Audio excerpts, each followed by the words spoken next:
The smell hit me first, stale grease mixed with bleach, a combination that had become as familiar as my own reflection.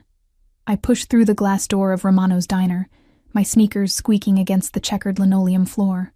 The fluorescent lights buzzed overhead, casting everything in a sickly yellow glow that made even the regulars look half dead.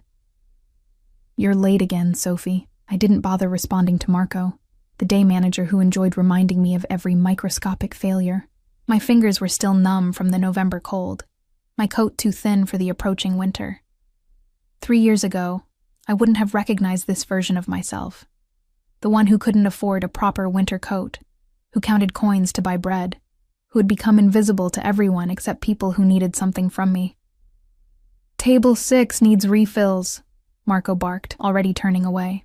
I grabbed the coffee pot, its weight familiar in my palm, and made my way through the scattered tables.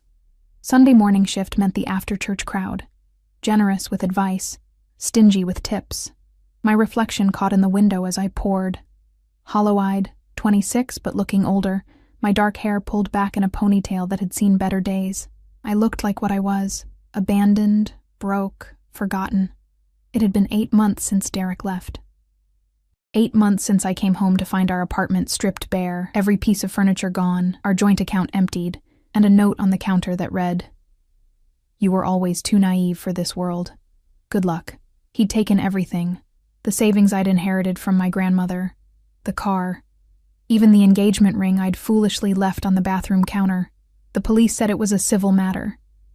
His new girlfriend posted pictures from Cancun 3 days later. I was so lost in the memory that I didn't notice the shift in atmosphere until the bell above the door chimed. The diner went quiet. Not the peaceful quiet of early morning, but something else. Something that made the hair on my arms stand up beneath my uniform. I glanced up from pouring Mrs. Henderson's decaf, and that's when I saw him.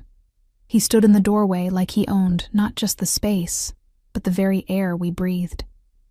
Tall, easily over 6 feet, wrapped in a charcoal coat that probably cost more than I'd make in a year.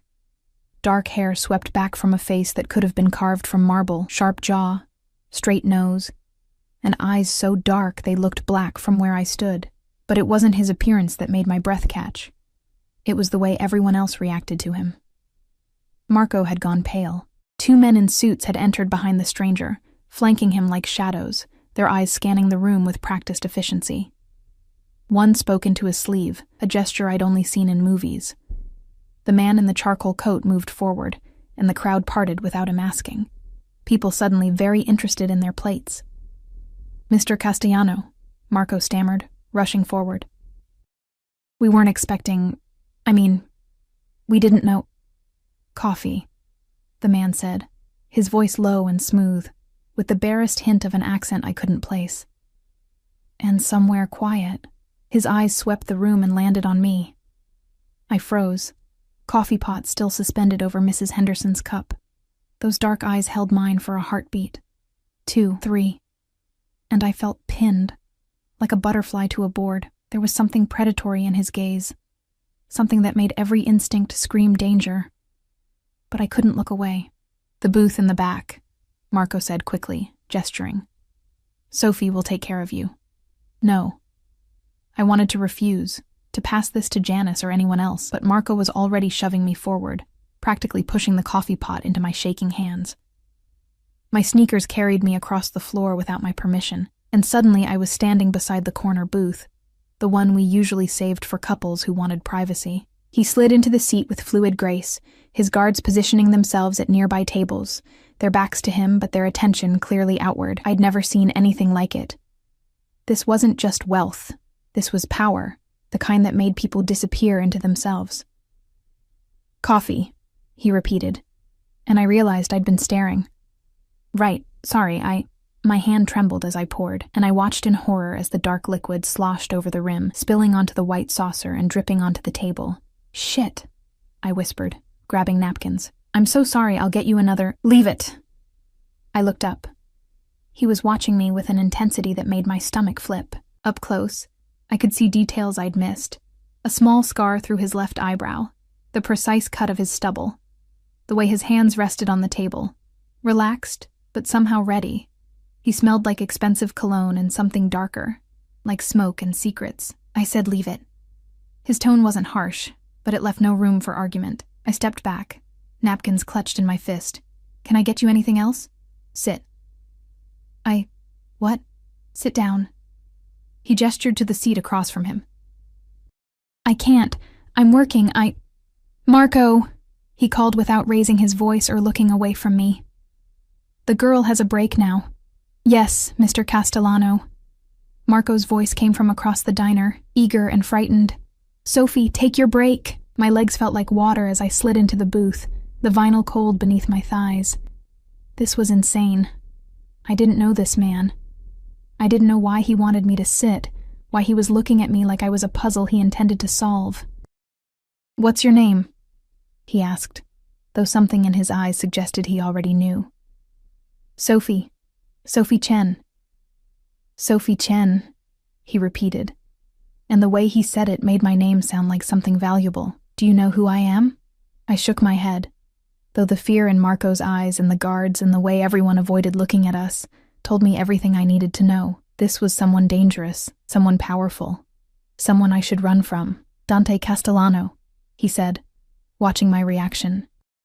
The name meant nothing to me, but I saw one of his guards smirk, like my ignorance was either charming or foolish. Probably foolish. "I come here sometimes," Dante continued, his fingers tracing the rim of the coffee cup. "Early mornings when I need to think. I've seen you before." That should have comforted me. The idea that this wasn't random, that he'd noticed me in a normal way. Instead, it felt like discovering someone had been watching me through my window. "You're always tired," he observed. "You work 2 shifts most days. You take the bus on Halsted Street. You live alone in that apartment above the laundromat on Morrison." Ice flooded my veins. "How do you—" "And 8 months ago, someone stole everything from you."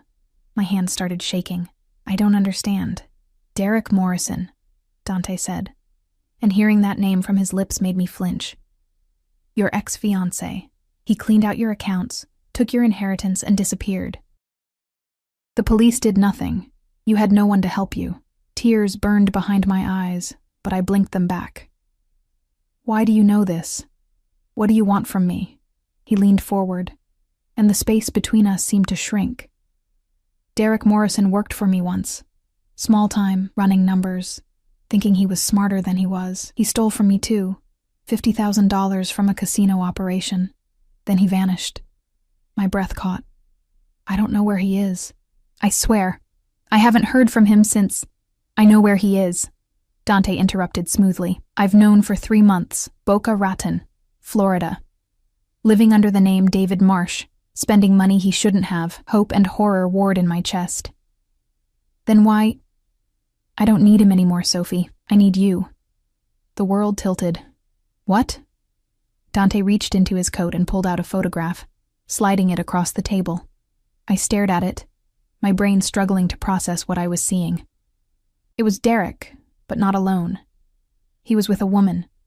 Blonde, beautiful, pregnant. Very pregnant. His girlfriend, Melissa Grant, Dante explained. 8 months pregnant. Due in 2 weeks.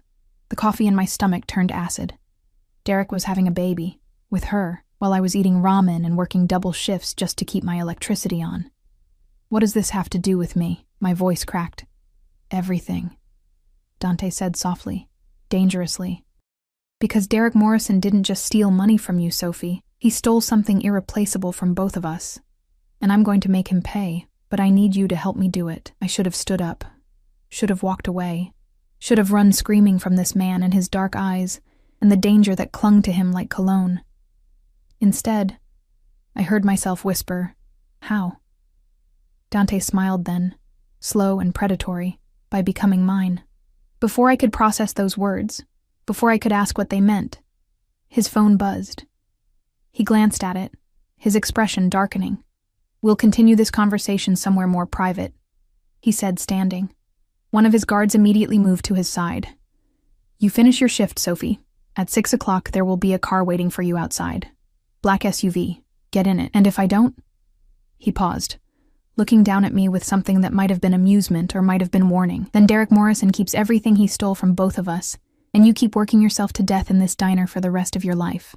The choice is yours." He walked away, his guards following, leaving me alone in the booth with a cold cup of coffee and a photograph of the man who'd destroyed me, smiling with the life he'd stolen. Marco appeared at my elbow, his face still pale. "Jesus Christ, Sophie, what did you do?" I didn't answer. I couldn't. Because I had no idea what I'd just agreed to, or what I was about to become. But at 6 o'clock, when I pushed through the diner doors and saw the black SUV waiting at the curb, its engine purring like a predator, I knew I was going to get in. I'd been invisible for 8 months, forgotten, erased. Maybe it was time to be seen. The SUV's interior smelled like leather and money, the kind of new car scent that probably cost more than my monthly rent. I slid into the back seat, my damp uniform clinging to my skin, and immediately felt out of place. The driver didn't acknowledge me, just pulled smoothly into traffic, the city lights beginning to flicker on as dusk settled over Chicago. My phone buzzed in my pocket, a text from Janice. "Girl, what's going on?" Marco was freaking out. I didn't know how to answer, so I didn't. Instead, I watched the familiar streets blur past. The bodega where I bought discounted bread. The library where I spent my days off because it was warmer than my apartment.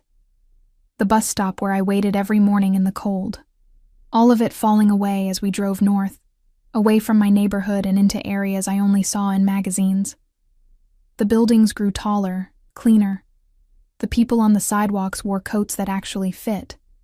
We passed restaurants with names in French and Italian, their windows glowing warm and golden. I pressed my hand against the glass, watching my breath fog it up, and wondered what the hell I was doing. 20 minutes later, we pulled up to a building that made my stomach drop. It was all glass and steel, stretching into the sky like a monument to excess. A doorman in a uniform nicer than anything I owned opened my door before I could reach for the handle. "Miss Chen," he said, as if he'd been expecting me. "Mr. Castellano is waiting." The driver finally spoke. 32nd floor, penthouse. Of course it was. The elevator was mirrored on all sides, and I spent the ride up trying not to look at myself. The wrinkled uniform, the exhaustion in my eyes, the way my hair had escaped its ponytail in frizzy strands. I looked like exactly what I was. Someone who didn't belong here. The doors opened directly into an apartment that stole my breath. Floor-to-ceiling windows overlook the city, the skyline spreading out like scattered diamonds. The space was all clean lines and expensive furniture, abstract art on the walls that probably cost more than I'd make in a lifetime. Everything was in shades of gray and black and cream, sophisticated and cold and perfect. Dante stood by the windows, hands in his pockets, looking out at his kingdom. He'd removed his coat, and I could see the precise cut of his suit, the way it molded to his shoulders and tapered at his waist. Even from behind, he radiated power. "You came," he said, without turning around. "You knew I would." I hated how small my voice sounded in this enormous space. "Yes," he turned then, and the city lights behind him made him look like something from a dream or a nightmare. "But I'm still pleased. It shows you're smarter than Derek gave you credit for." The mention of Derek's name made my chest tight. "You said he stole from both of us. You said I could help you make him pay. I want to know how." "Direct. I like that." Dante moved toward a bar cart, pouring amber liquid into 2 crystal glasses. "Scotch?" "I don't drink." "You do tonight." He crossed the space between us and pressed the glass into my hand. His fingers brushed mine, warm, calloused in unexpected places, and the brief contact sent electricity up my arm. I took the glass just to have something to hold. "Sit," he said, gesturing to a leather sofa that probably cost more than my car used to. I perched on the edge, too nervous to relax.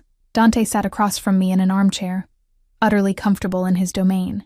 He took a sip of his scotch, watching me over the rim of the glass with those dark, unreadable eyes. "Derek Morrison came to work for me 3 years ago," he began. "Small jobs at first, collecting debts, running errands. He was ambitious but sloppy. Thought he was smarter than everyone else. Sounds like him," I muttered. "He was skimming from the operations, nothing large enough to notice at first, but it added up. $50,000 over 6 months. When I confronted him, he ran, took the money and disappeared. Dante's jaw tightened almost imperceptibly. But that's not why I want him back. I waited, my heart pounding. He was sleeping with someone while he worked for me. Someone important. Dante's voice dropped, cold and sharp as a blade. My half-sister, Valentina. The glass nearly slipped from my hand. Your sister? Half-sister. Different mothers, same father. She was 19, stupid, and thought she was in love. His knuckles whitened around his glass. She didn't know he was engaged to you. Didn't know he was stealing. When I found out, I was going to kill him, slowly. I believed him. The way he said it, casual, matter of fact, left no doubt. But before I could find him, Valentina discovered she was pregnant. By then, Derek had already run. Left her crying in my office, begging me not to hurt him because she was carrying his child. Dante's laugh was bitter. My father made me promise not to touch Derek until after the baby was born. Family first, always. My mind raced, trying to piece it together. But the photo you showed me, that woman with Derek, she was pregnant. Melissa Grant. A fake name, fake relationship. Derek's cover. Dante leaned forward, elbows on his knees. But Valentina is real. She's in Florida too, living in a house I bought her, waiting to give birth to that bastard's child. And Derek has no idea she's there, no idea I've been watching him this whole time, waiting for the right moment. What moment? The moment when I could take everything from him. The way he took everything from you. Dante's eyes locked on mine. That's where you come in, Sophie. I forced myself to take a sip of the scotch.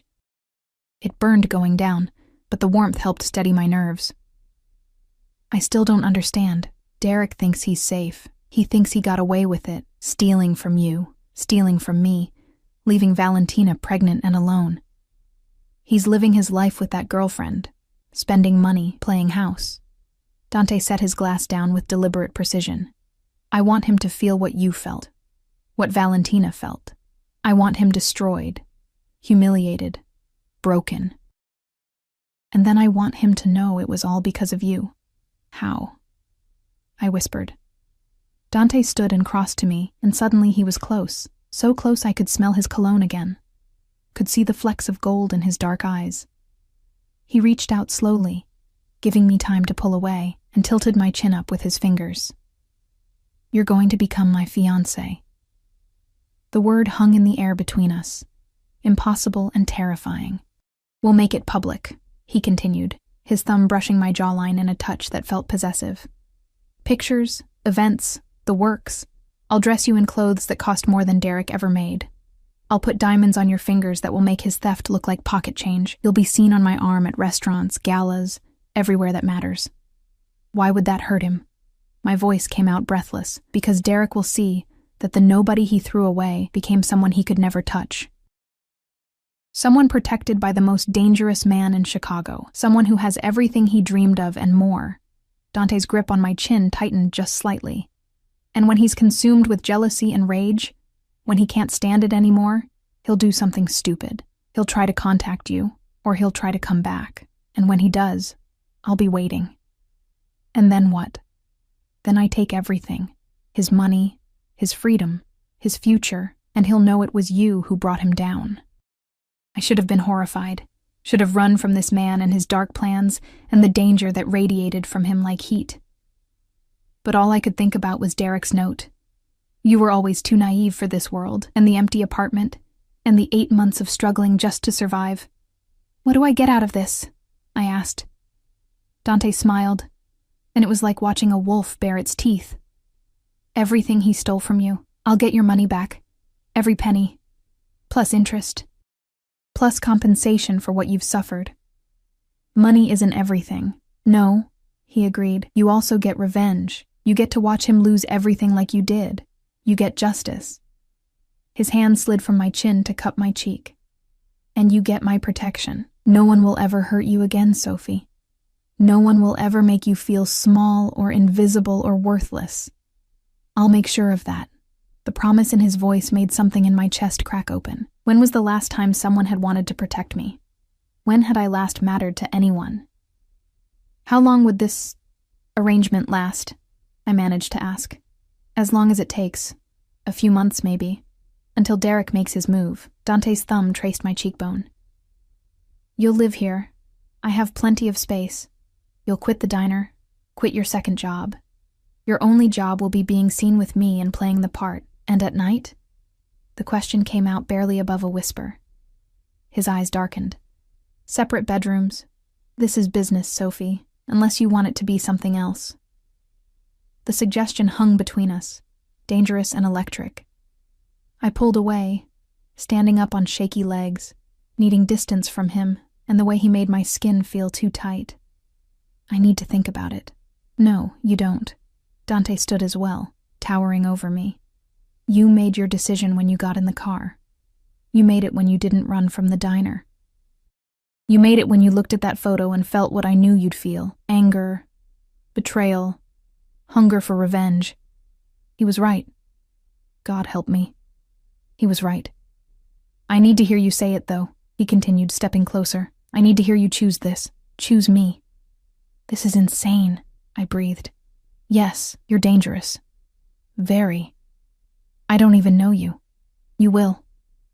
He reached out and took my hand, his fingers wrapping around mine completely. Say yes, Sophie. Let me give you back everything that was taken from you. Let me make you untouchable. I looked down at our joined hands. His so much larger, scarred across the knuckles, marked by a life I couldn't imagine. Then I looked up at his face, at those dark eyes that seemed to see straight through me. Derek had left me with nothing, had made me believe I was nothing. This man, this dangerous, powerful, terrifying man, was offering me everything. Yes, I whispered. Dante's smile was triumphant and possessive, and before I could process what was happening, he lifted my hand to his lips and pressed a kiss to my knuckles. The gesture was old-fashioned, courtly, and somehow more intimate than anything I'd experienced. Good, he murmured against my skin. Tomorrow we start. Tonight you rest. I'll have someone bring your things from your apartment. I should go get them myself. No. The word was absolute. You don't go back there. That part of your life is over, Sophie. As of right now, you're under my protection. That means you don't go anywhere without security. You don't make decisions without consulting me. You don't take risks. The possessiveness in his tone should have frightened me. Instead, it felt like being wrapped in armor. Marco will be looking for me, I said. The diner will receive a generous payment for your immediate resignation. Don't worry about Marco or anyone else from before. Your only concern now is this. He gestured between us. Us. Making this believable. Making Derek suffer. A knock at the door interrupted us. One of Dante's guards entered, the same one from the diner. Everything's arranged, boss. The room's ready. Thank you, Luca. Dante turned back to me. He'll show you to your room. There are clothes in the closet, toiletries in the bathroom. Tomorrow morning we'll go shopping for more. Everything you need. I followed Luca down a hallway lined with more expensive art, my mind spinning. He opened a door to reveal a bedroom that was larger than my entire apartment had been. A king-sized bed with white linens, another wall of windows overlooking the city, a bathroom visible through an open door that looked like it belonged in a spa. Mr. Castellano's room is at the end of the hall, Luca said. You need anything? There's a phone by the bed. Just dial 1. And then he left me alone in luxury I'd never imagined, and I sank onto the bed, my hands shaking. What had I just agreed to? My phone buzzed again. Janice, still waiting for an answer. But there were also 3 missed calls from the landlord and a text from the electric company about my overdue bill. I looked around at the room, at the life I'd just stepped into, and made my choice all over again. I turned off my phone. The old Sophie Chen, the one who'd been abandoned and broken, could stay in that cold apartment above the laundromat. This Sophie, Dante Castellano's fiancée, was someone else entirely. Someone Derek Morrison was going to regret ever meeting. I woke to sunlight streaming through windows I'd forgotten to cover, and the smell of coffee brewing somewhere in the penthouse. For a moment, I couldn't remember where I was. The bed was too soft, the sheets too smooth, the silence too complete. Then it all came rushing back. Dante, the deal, the revenge I'd agreed to help orchestrate.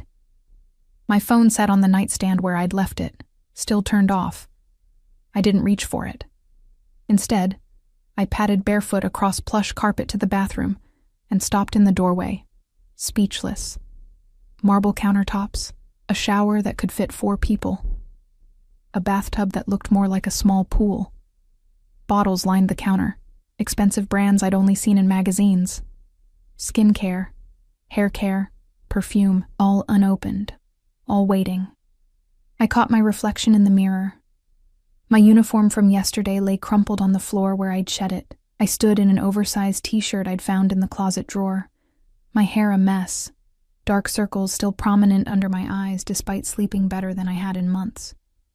I didn't look like someone who belonged in Dante Castellano's world, but that was going to change. After a shower that felt like heaven, hot water that didn't sputter out after 5 minutes, water pressure that actually worked, I wrapped myself in a robe so soft it felt like sin and ventured out of the bedroom. The penthouse looked different in daylight, less intimidating, but somehow more real. I followed the smell of coffee to a kitchen that was all steel and granite, where Dante sat at an island reading a tablet, a cup of espresso at his elbow. He looked up as I entered, and I became acutely aware that I was wearing nothing but a robe. "Good morning," he said, his eyes traveling over me in a way that made heat creep up my neck. "Coffee?" "Please." He stood and moved to an espresso machine that looked like it required an engineering degree to operate. I watched his hands, confident, precise, as he prepared my cup. He was dressed more casually than yesterday. Black slacks, a charcoal sweater that emphasized his broad shoulders. No jacket, no guards hovering. Just him. "How did you sleep?" he asked, sliding the cup across the counter to me. "Better than I have in months." The admission felt dangerous. "Good." He returned to his seat, studying me over his tablet. "We have a busy day. First, shopping. You need an entire wardrobe, everything from everyday clothes to gowns for events. Then this afternoon, we're having engagement photos taken." I nearly choked on my coffee. "Already?" "The sooner we make this public, the sooner Derek hears about it. I want the news to reach him while he's still comfortable, still thinking he's safe." Dante's expression hardened. "I want him to see you in newspapers, on social media, everywhere he looks. I want you to haunt him." The vindictive part of me, the part that had grown in the 8 months since Derek left, thrilled at the idea. But another part, smaller and more frightened, whispered warnings. "What if he doesn't care?" I asked quietly. "What if seeing me with you doesn't affect him at all?" Dante set down his tablet and gave me his full attention. "He'll care. Men like Derek, weak, insecure men, they need to feel superior. He left you believing you were beneath him, that you'd never recover. Seeing you not just recovered but thriving, protected by someone who makes him look like an insect?" He smiled coldly. "It will eat him alive. You sound certain." "I am. I've spent my life reading people, Sophie. It's how I've survived." He stood and came around the island, stopping close enough that I had to tilt my head back to meet his eyes. "Derek Morrison is a small man who thought he could play in a big man's world. He stole from you because it made him feel powerful. He stole from me because he thought he was clever. And he abandoned my sister because he's a coward." The muscle in his jaw ticked. "When he sees what you've become, what I've made you, it will destroy him. And then, I'll finish the job." The intensity in his voice, the barely controlled rage lurking beneath his calm exterior, it should have terrified me. Instead, it made me feel protected. Someone was finally on my side. "Okay," I said. "When do we start?" His smile was approving, possessive. "Right now. Luca's bringing the car around. And Sophie?" He reached out and tucked a damp strand of hair behind my ear, his fingers lingering against my skin. "Get used to luxury. Get used to being looked at, being noticed. Because after today, you'll never be invisible again." 3 hours later, I stood in front of a 3-way mirror in a boutique so exclusive it didn't have a sign on the door, wearing a dress that cost more than I used to make in 2 months. "Perfect," the saleswoman, Margot, cooed, adjusting the fabric at my waist. "Mr. Castellano has exquisite taste." Dante sat in a leather armchair like a king on his throne, watching me with those dark, unreadable eyes. He'd barely spoken since we arrived, just gestured at items he wanted me to try and gave curt nods or shakes of his head. The growing pile of approved garments was staggering. Dresses, slacks, blouses, coats, shoes, lingerie that made me blush. "Turn around," he said now. I did slowly, watching myself in the mirror. The dress was deep emerald green, fitted to my body in ways that made me look like someone else. Someone sophisticated. Someone who belonged on Dante Castellano's arm. "We'll take it," Dante said. "And the navy one. And the black cocktail dress. Excellent choices, Mr. Castellano." As Margot rushed off to process the purchases, Dante stood and approached me. In the mirror, I could see us together. Him dark and dangerous behind me wide-eyed and transformed in front of him. He placed his hands on my shoulders, and the weight of them felt like both a promise and a claim. "Do you see it?" he asked quietly. "See what?" "What I see. What everyone will see." His hands slid down my arms, leaving trails of heat, power, beauty, someone untouchable. I met his eyes in the mirror. "I'm not untouchable. I'm just wearing expensive clothes." "No." His voice was firm. "You're under my protection now. That makes you untouchable. Anyone who wants to hurt you has to go through me first, and no one is that stupid." The certainty in his voice made something in my chest tighten. When was the last time someone had protected me? My parents had died when I was 19, and I'd been on my own ever since. Derek had promised to take care of me, but his version of care was control and eventually abandonment. This, Dante's fierce, possessive protection, felt different. Dangerous, yes, but solid. Real. "What if I don't want to be untouchable?" I asked softly. "What if I just want to be normal?" His hands tightened on my arms. "Normal got you abandoned in an empty apartment with nothing. Normal got you working yourself to exhaustion for scraps. Normal made you invisible." He leaned closer, his breath warm against my ear. "I'm offering you extraordinary, Sophie. Take it." Before I could respond, his phone buzzed. He released me and stepped back, all business again as he answered. "What is it?" I watched his expression darken as he listened. "When?" A pause. "No, keep watching. Don't approach. I'll handle it." He ended the call and looked at me. "We need to go." "What's wrong?" "Derek just booked a flight to Chicago. He'll be here in 3 days." My blood went cold. "How do you know?" "Because I have people watching his every move, monitoring his accounts, tracking his communications. I know everything he does, Sophie." Dante's smile was sharp as a blade. "And he just took the bait." "What bait? We haven't even—" "I had someone leak a photo from this morning. You and me getting into the car together. It was posted on a gossip blog an hour ago with speculation about Chicago's most eligible bachelor and his mysterious new companion." He stepped closer, cupping my face in his hands. "He saw it, and now he's coming." Fear and excitement warred in my stomach. "But I'm not ready. We haven't even—" "You're ready." Dante's thumb stroked my cheeks. "And tonight, we make it official. I'm taking you to Marcello's, the most exclusive restaurant in the city. We'll be seen. Photographed. And tomorrow, the announcement of our engagement will be in every paper and on every social media feed." "Tomorrow?" My voice came out as a squeak. "Tomorrow, before Derek lands. I want him to arrive knowing you're mine." The possessiveness in his tone should have alarmed me. Instead, it sent shivers down my spine. "Can you do this, Sophie? Can you play the part of a woman desperately in love with me?" I looked at him, this dangerous, powerful man who'd swept into my life and offered me everything Derek had taken. This man who looked at me like I mattered, like I was valuable, like I was worth protecting. "Yes," I whispered. "Good." He released me and pulled out his phone, typing rapidly. "Margot will finish here. Luca will take you back to the penthouse. I have some business to attend to, but I'll pick you up at 8. Wear the black dress. Dante." He looked up, and the intensity in his gaze stole my breath. "What happens when this is over?" I asked. "When Derek is caught and punished and your sister has her baby, what happens to me?"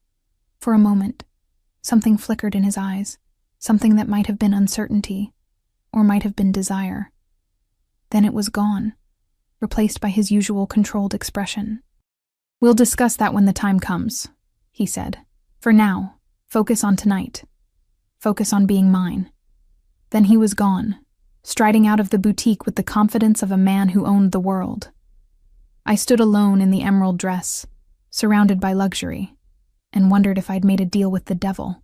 That evening, I stood in front of the mirror in my bedroom, barely recognizing myself.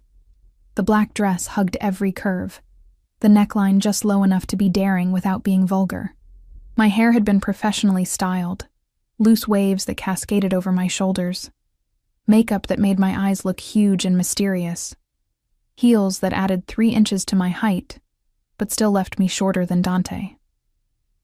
I looked like someone from a movie, someone important, someone who definitely didn't work double shifts at a diner. A knock at my door made me jump. "Come in." Dante entered, and the sight of him in a tailored tuxedo made my mouth go dry. He looked like sin and power wrapped in expensive fabric, his dark eyes sweeping over me with an intensity that made my skin burn. "You're beautiful," he said simply. "Thank you. You look—" I struggled for words. "Very handsome." He crossed the room and pulled a small box from his pocket. "One more thing." The ring inside made my heart stop. It was stunning. A large diamond surrounded by smaller stones set in platinum. The kind of ring that made statements. The kind of ring that declared ownership. "Give me your hand," Dante said. I extended my left hand, trembling slightly. He slid the ring onto my finger, and it fit perfectly, catching the light and throwing rainbows across the walls. "How did you know my size?" I asked. "I know everything about you, Sophie." He lifted my hand to his lips, kissing just above the ring. "Your size, your coffee order. The fact that you're afraid of heights but pretend you're not. The fact that you haven't cried once since Derek left, because you refused to give him that power." Tears burned behind my eyes at the accuracy of his observations. "But you can cry with me," he continued softly. "You can be vulnerable with me. Because I won't use it against you. I'll protect you instead." A tear escaped, rolling down my cheek. Dante caught it with his thumb, his touch impossibly gentle for such a dangerous man. "Thank you," I whispered. "Don't thank me yet." He released my hand and offered his arm. "Tonight is just the beginning. Are you ready?" I looked at the ring on my finger, feeling its weight. Looked at Dante, standing there in his tuxedo, offering me revenge and protection, and a life I'd never dreamed possible. "Yes," I said, taking his arm. "I'm ready." As we walked out of the penthouse together, the flash of cameras already waiting downstairs, I realized something terrifying. This might have started as a business arrangement, as revenge against Derek, but the way Dante looked at me, the way he touched me, the way he said my name, this was becoming something else entirely. And I wasn't sure if that thrilled me or terrified me, maybe both. Marcello's was everything I'd imagined exclusive restaurants to be, and more. Crystal chandeliers cast golden light over white tablecloths, the murmur of conversation mixing with soft classical music. Every face I glimpsed looked wealthy, important, the kind of people who appeared in society pages, and they were all staring at us. Dante's hand rested on the small of my back as we were led to a private corner table, the weight of it both comforting and claiming. I could feel eyes following us, hear the whispers starting. The maitre d' pulled out my chair with a flourish, treating me like royalty simply because I was with Dante. "Mr. Castellano, what a pleasure. Your usual table, of course." "Thank you, Vincent." Dante settled across from me, completely at ease despite the attention. "We'll have the tasting menu, and champagne, the Cristal." "Excellent choice, sir." As Vincent hurried away, I leaned forward, keeping my voice low. "Everyone's watching us. Good. That's the point." Dante's eyes gleamed in the candlelight. "By tomorrow morning, photos of us will be everywhere. Derek will see them before he even boards his plane." My stomach fluttered. Whether from nerves or anticipation, I couldn't tell. What do I do? How do I act? Like a woman in love, he reached across the table and took my hand, his thumb stroking the ring he'd placed there. "Look at me like I'm the only person in the room. Smile when I talk. Let me touch you. Make everyone believe that you're mine, and that you've never been happier about anything." The words should have felt like instructions for a performance, but when his fingers intertwined with mine, when his dark eyes held mine with that intensity that made my breath catch. It didn't feel like acting at all. "Tell me something," he said, his voice lower now, intimate. "What did you want to be? Before Derek, before the diner, when you still had dreams?" The question caught me off guard. "Why do you want to know?" "Because I want to know you, not just the broken version Derek left behind, the real you." I hesitated, looking down at our joined hands. I wanted to be a photographer, not weddings or portraits, documentary photography, telling stories through images, showing people things they'd never see otherwise. I laughed bitterly. Stupid, right? I even had a scholarship to art school. But then my parents died, and I had to work, and Derek said it was impractical, that I needed to focus on real jobs, real money. "It's not stupid." Dante's grip tightened on my hand. "Derek was an idiot. What else?" "What else what? What else did he take from you? Besides money and your apartment and your dreams?" The champagne arrived then, giving me a moment to compose myself. The waiter poured with ceremony, the bubbles catching the light like liquid gold. When we were alone again, I took a sip, letting the expensive wine settle my nerves. "He took my confidence," I said quietly. "He made me believe I was lucky to have him, that no one else would want me, that I was too naive, too trusting, too small for the world." I met Dante's eyes. He made me disappear even before he left. Something dark and dangerous flashed across Dante's face. He was wrong, about all of it. Was he? I pulled my hand back, suddenly angry. At Derek, at myself, at the whole situation. "Look at me, Dante. A week ago I was serving coffee and living in a studio with heat that barely worked. Now I'm wearing a dress that costs more than my monthly rent, sitting in a restaurant I couldn't afford to even walk past, pretending to be engaged to a man I barely know who runs what? The Mafia? Criminal organizations? I don't even know exactly what you do." My voice had risen slightly, and I forced myself to lower it, aware of the interested glances from nearby tables. So maybe Derek was right. Maybe I am too naive, because I agreed to this insane plan without even asking what it might cost me. Dante was quiet for a long moment, studying me with those unreadable dark eyes. Then he stood, came around the table, and offered his hand. "Come with me." "What?" "Where? Trust me." I let him pull me to my feet, and he led me through the restaurant to a private balcony overlooking the city. The November air was cold, but he shrugged out of his jacket and draped it over my shoulders before I could protest. It smelled like him, cologne and smoke and something darker. "You want to know what I do?" he asked, leaning against the railing. "I run businesses, legitimate ones, restaurants, real estate, construction. But I also handle things that exist in gray areas, protection for people who can't go to the police, solutions to problems the law won't touch. Justice when the system fails." He turned to face me fully. "My father built an empire on blood and fear. When he died, I inherited it, along with his enemies, his debts, his sins. I've spent 10 years trying to turn it into something different, something that doesn't just destroy. And Derek, what you're doing to him, is that justice or revenge?" "Both." Dante stepped closer. "He stole from you. He abandoned my sister pregnant and alone. He thought he could take from people who mattered to me and walk away clean. I'm proving him wrong. By using me. By helping you. There's a difference."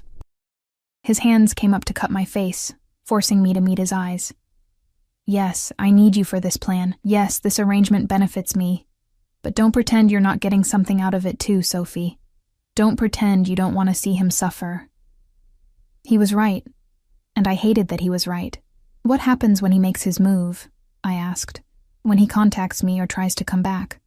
What will you do to him? What do you want me to do?"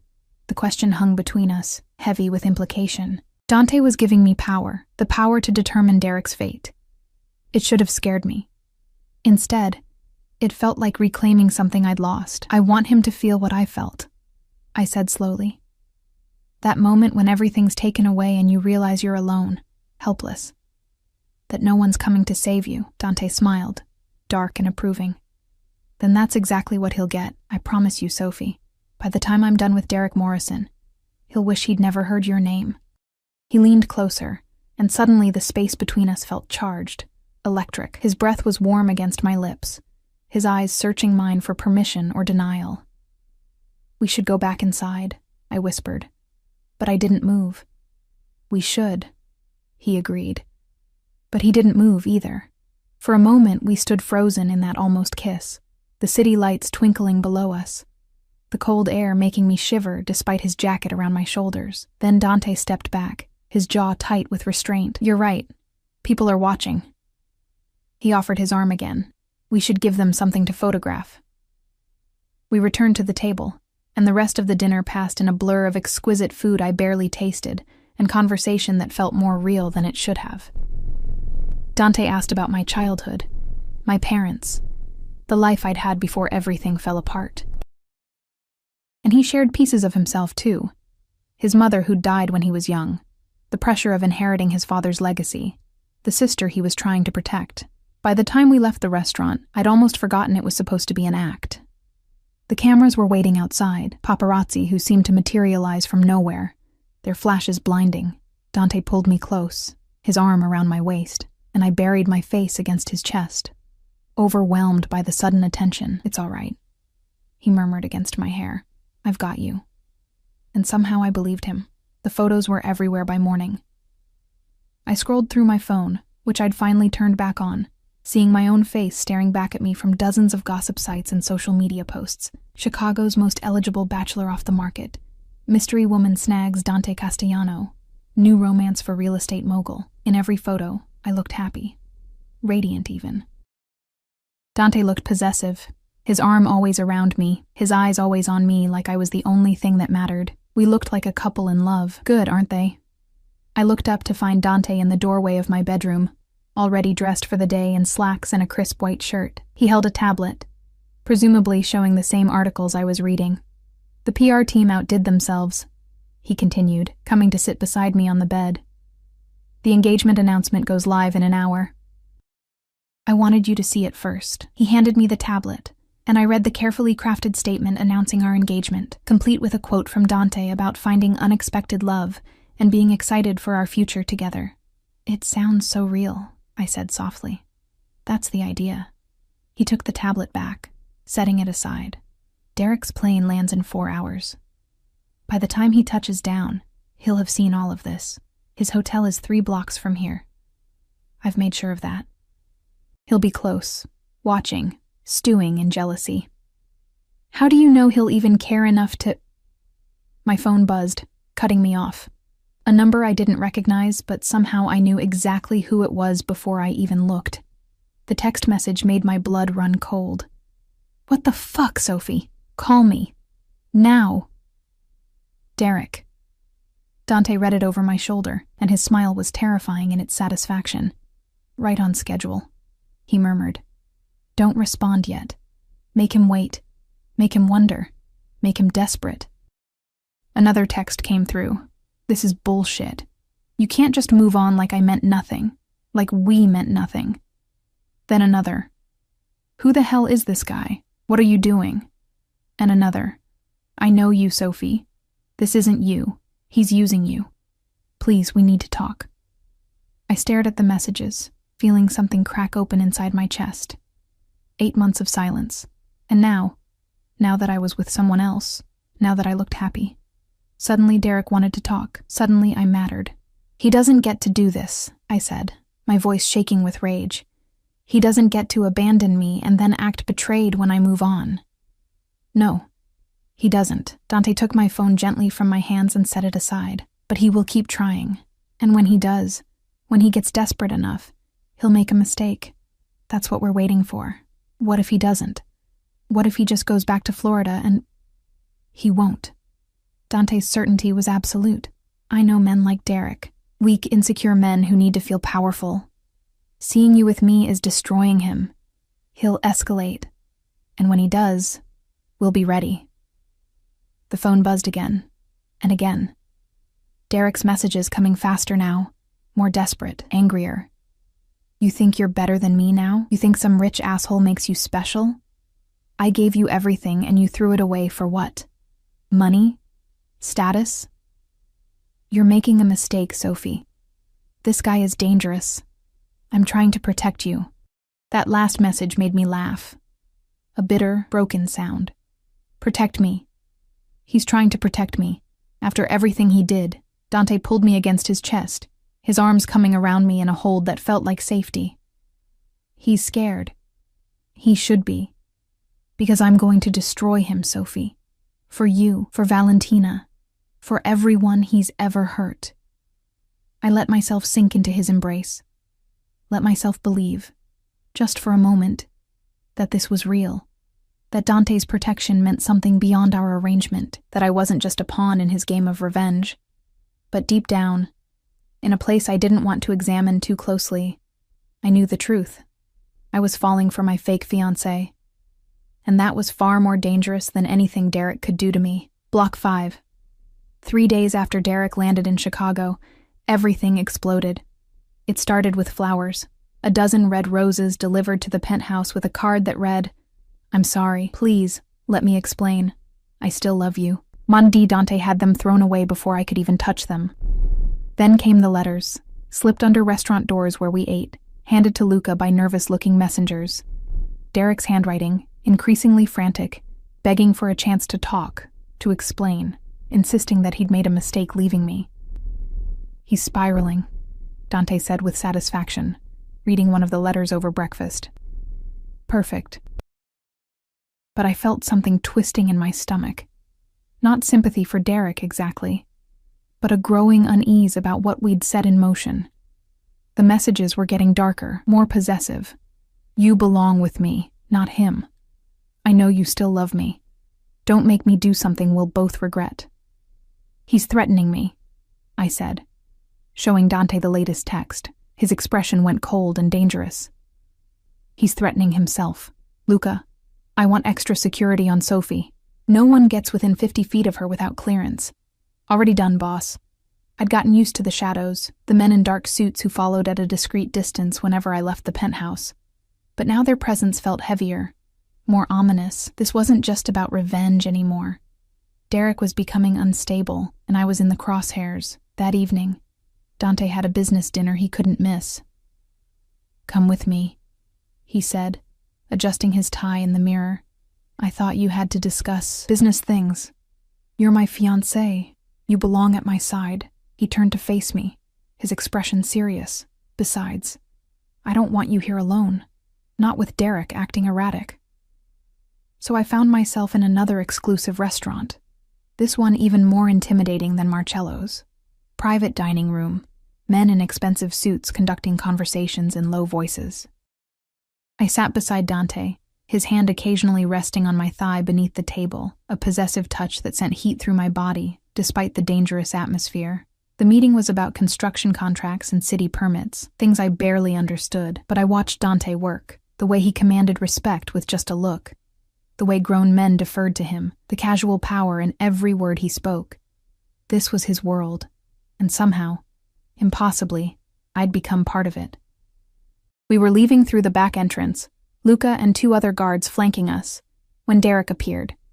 He looked terrible, unshaven, wild-eyed, his clothes rumpled, nothing like the polished man who'd left me 8 months ago. He stumbled forward from between parked cars, and Luca immediately stepped between us, hand going to his jacket. "Sophie, please, I just want to talk." My heart hammered against my ribs. Dante's arm came around my waist, pulling me behind him, his body a shield between Derek and me. "You need to leave," Dante said, his voice deadly calm. "Now." "Fuck you!" Derek's face twisted with rage. "Sophie, he's using you. Can't you see that? He's a criminal, a monster. He's going to hurt you." "The only person who hurt her was you." Dante's voice dropped lower, more dangerous. "You stole from her, abandoned her, left her with nothing. And now you have the audacity to claim you're protecting her? I made a mistake." Derek's eyes locked on mine, pleading. "Sophie, baby, please. We can fix this. Come back to me.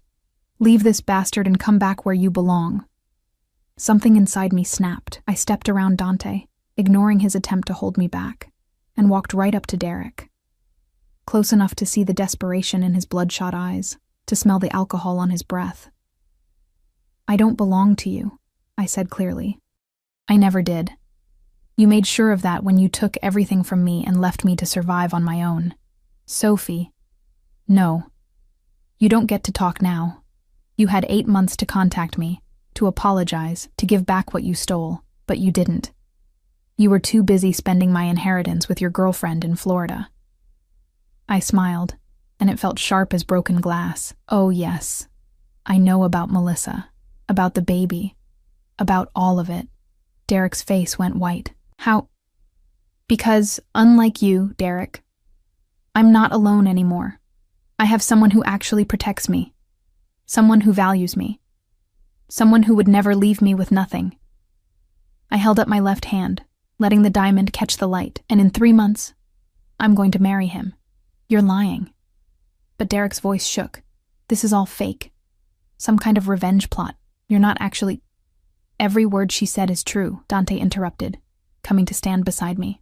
His arm slid around my waist, claiming, "Sophie is mine now, under my protection, which means if you come near her again, if you contact her, if you so much as think about her, I'll make you disappear. Do you understand me, Derek?" The threat in Dante's voice was unmistakable. Derek stumbled backward, and I saw real fear in his eyes now, the fear of a small man who'd finally realized he was playing in a league far above him.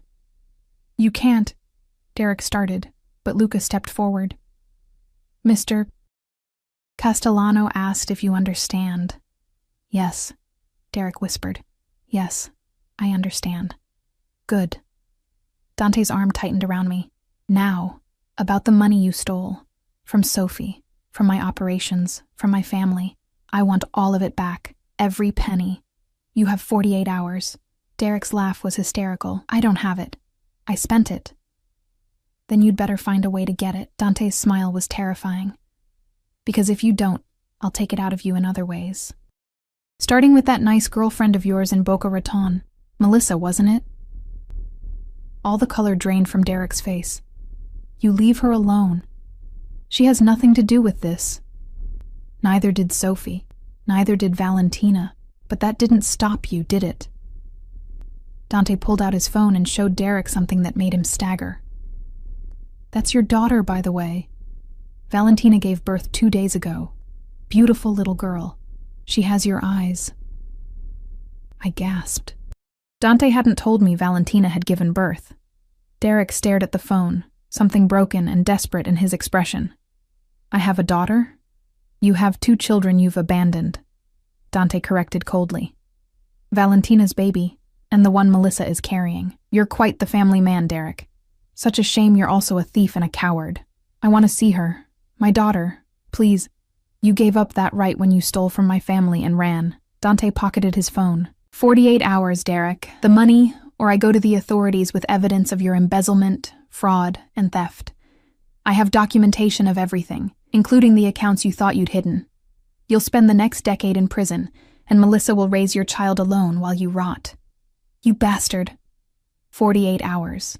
Dante turned, keeping me tucked against his side. "Luca, make sure Mr. Morrison finds his way out, and if he comes near Sophie again, break his legs." "With pleasure, boss." Dante led me to the car, and I was shaking so hard I could barely walk. Once we were inside, the tinted windows hiding us from the world, I finally let myself fall apart. "He has a daughter," I whispered. "With your sister, and another baby coming with Melissa. He just abandons them. How can someone do that? Because he's weak. Because he only thinks of himself." Dante pulled me onto his lap, cradling me against his chest. "But he won't hurt anyone else. I promise you that. What happens in 48 hours when he can't pay? He'll try to run, and when he does, I'll have the evidence delivered to the FBI. He'll be arrested before he makes it to the airport." Dante's hand stroked my hair, soothing. "It's almost over, Sophie. Soon Derek will be in prison. You'll have your money back, and all of this will be finished." Finished.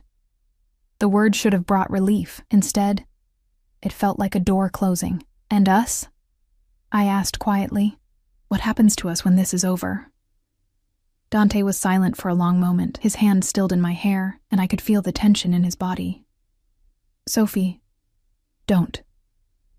I pulled back to look at him, tears streaming down my face. Don't tell me this was just business. Don't tell me the past 2 weeks meant nothing. Because I feel it, Dante. The way you look at me, the way you touch me, the way you say my name. This isn't fake anymore, at least not for me. His jaw clenched. You don't know what you're saying. Yes, I do. I'm saying I'm falling for you. I'm saying that somewhere between the revenge plot and the fake engagement and all of this insanity, I started to care about you. Really care. I cupped his face, forcing him to meet my eyes. Tell me I'm alone in this. Tell me you don't feel it too. Sophie, tell me. I can't. The words burst from him raw and honest. I can't tell you that because it would be a lie. Because every time I touch you, I want more. Every time I see you in another man's path, I want to destroy them. Every time you smile at me, I want to keep you locked in my penthouse where nothing can hurt you and no one can take you away. His hands came up to frame my face, his thumbs wiping away my tears. You were supposed to be a tool, Sophie. A means to an end. A way to hurt Derek and protect Valentina. But you became something else. You became mine. Really mine. And that terrifies me because everyone I've ever cared about has been used against me or taken away. I'm not going anywhere, I whispered. You don't know that. You don't know what my life is really like. The dangers, the enemies, the constant threat. I kissed him. It wasn't planned, wasn't strategic. I just leaned forward and pressed my lips to his, silencing his protests with action instead of words. For a heartbeat, he froze. Then his arms crushed me against him and he kissed me back with a desperation that matched my own. It was nothing like the chaste touches we'd shared for cameras. This was raw, hungry, real. His hands tangled in my hair, his mouth claiming mine like he was drowning, and I was air. I melted into him, 8 months of loneliness and pain and fear dissolving in the heat between us. When we finally broke apart, both breathing hard, Dante rested his forehead against mine. This is a terrible idea, he murmured. Probably. I'm dangerous. My world is dangerous. I know. You deserve better than this, better than me.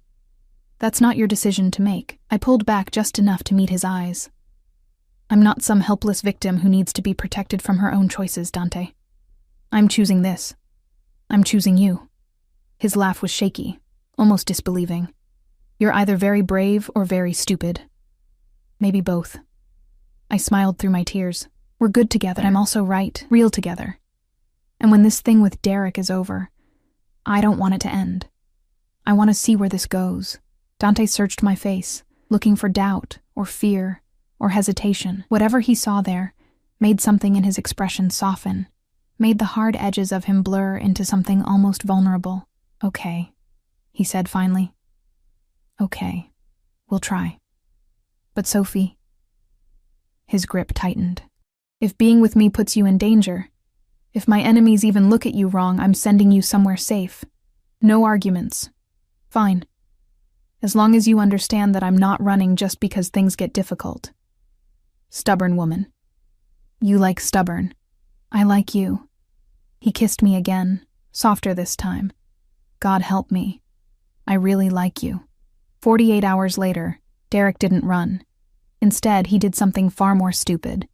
He tried to break into the penthouse. I was in the kitchen making coffee when the alarms went off, security flooding the apartment. Dante pushed me into a panic room I hadn't even known existed, sealing me inside while he dealt with the threat. Through security monitors, I watched Derek being wrestled to the ground by Luca and 2 other guards. He was screaming, crying, begging for a chance to talk to me.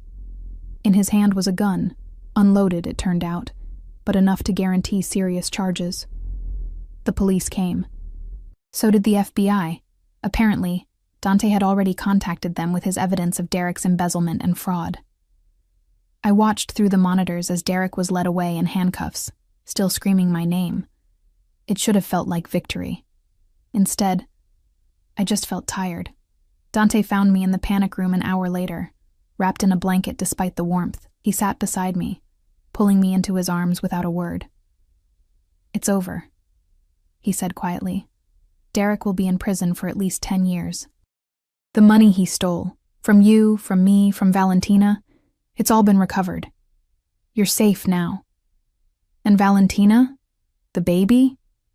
I've set up a trust fund. She'll never have to worry about money, and I'll make sure Derek has no parental rights. She and her daughter will be protected. He pressed a kiss to my temple. You all will be. I turned in his arms to face him. What now? Now? Dante smiled, and it was genuine, warm, so different from the cold calculation I'd first seen. Now we figure out what this is, you and me.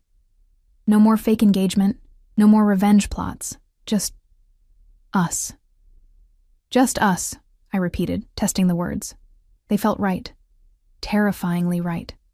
I should probably propose properly, Dante said, pulling the ring from my finger. Without the lies and the manipulation and the mafia boss drama. Dante, he slid from the couch to kneel before me, the gesture so unexpected and vulnerable that it stole my breath. Sophie Chen, you walked into my life at my lowest point. When I was consumed by revenge and anger and hate, you reminded me what it's like to protect someone not out of duty, but out of genuine care. You made me want to be better, to build something real instead of just destroying my enemies. His voice was rough with emotion. I know this started as a lie. I know I manipulated you and used you for my own purposes. But somewhere along the way, it became the truest thing in my life. So I'm asking you now, with no tricks, no games, no ulterior motives, will you actually marry me? Will you take a chance on a dangerous man who's desperately in love with you? Tears streamed down my face, but this time they were happy tears, overwhelmed tears. Tears of something that felt like coming home after being lost for so long. Yes, I whispered. Yes, you terrifying, possessive, wonderful man. I'll marry you. He slipped the ring back on my finger. The same ring, but now it meant something completely different. Then he stood and pulled me into a kiss that promised forever, protection, and a love I'd thought I'd never find. When we finally pulled apart, both smiling like idiots, Dante rested his forehead against mine. You know this won't be easy, he warned. My life, my world, it's complicated and dangerous and… I know. I cut him off with another kiss. But I'm not the broken girl Derek left behind anymore. I'm stronger now. Strong enough to stand beside you. Strong enough to build a life with you. My fierce Sophie, he murmured against my lips. What did I do to deserve you? You saw me, I said simply. When everyone else looked through me, you saw me. You made me matter. You always mattered. I just helped you remember that. 6 months later, I stood in a private garden wearing a wedding dress that made me feel like a princess, surrounded by flowers and soft music, and people who genuinely cared about me. Janice from the diner was there, crying happy tears. Valentina stood as one of my bridesmaids, her baby daughter sleeping in a carrier nearby.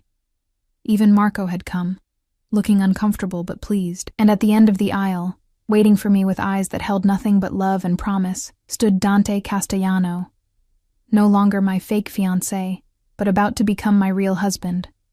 As I walked toward him, I thought about the girl I'd been 8 months ago.